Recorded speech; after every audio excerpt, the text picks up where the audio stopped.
preseason can be about so many things. Today, and specifically when it comes to evaluation, what are you hoping to see or get out of this game? Yeah, I think first and foremost, our team has been working really hard on the defensive end of the floor and establishing a defensive identity. So want to make sure we start there. Second thing is just moving the basketball. We're giving them a lot of freedom on the offensive end, and sometimes with freedom comes responsibility for the ball to not get stuck, to start to learn how to read one another's strengths and weaknesses in action. So we want to play right now 1 second basketball with the goal to get to 0.5 basketball. So looking for ball movement and depth. I mean, for us as coaches, we've got a lot of new faces, new players. We've got quality depth. So to start to build what our rotation is capable of looking like. Against unfamiliar opponents for the first time. Yeah, I think it'll be really good. We play defense a certain way, so we limit what we're able to do sometimes in our own practices, and so it'll be nice to go against another WNBA team, see some different faces, different reads when things aren't as predictable, not knowing what's coming to us. So it'll be really good for us to evaluate. She's going to go through warm-ups, and then we'll see. We'll evaluate. I mean, look, the biggest thing is we got to think long-term. Like, we got to make sure that we're not putting Caitlin at risk for injury. We're not putting our team in a position, where we're thinking short-term and not long-term. It's a long season, 4 more games than last season. So we want to make sure that we're extra cautious and put her health and wellness first and foremost. And honestly, it's been one day at a time.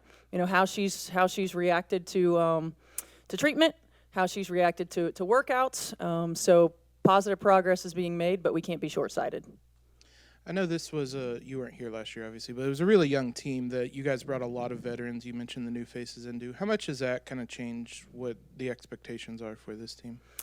Yeah, I mean, I think every competitor's expectations are to compete for a championship. But at the same time, you don't know what you don't know. And I think bringing in players who have championship caliber experience, who have won championships, who have been through various roles on different teams throughout their careers, they can lean on them. They can lean on them. We have veteran presence in the locker room that understands the ebbs and flows of a WNBA season, that understands what it means to make sure that your body and your mind are ready every game, to understand what it takes from a recovery standpoint and rest and recovery standpoint. So I think having great resources and mentors in the locker room is real important for our team. And then that experience on the floor, of course, and understanding what it takes to compete at a high level and consistently day in and day out. You mentioned 1 second basketball, 0.5 basketball. I believe I know what you're talking about, but can you expand on it and kind of explain it a little bit more? Yeah, just getting the ball moving. We don't want to hold the ball for more than a second. We want to make sure that we're making decisions. We want to shoot it, drive it, or move it quickly. And then it comes to starting to read out of that. If somebody's driving it at you, what are you doing? Are you cutting? Are you filling? If you get into an action, are you curling? Are you straight cutting? Just starting to make those decisions and reads quicker.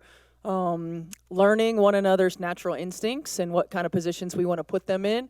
We're not going to micromanage us on the offensive end of the floor. We're going to allow them to make plays, and with that sometimes comes making mistakes, learning spacing, making sure we're making quick reads, and getting rid of the basketball, making quick decisions.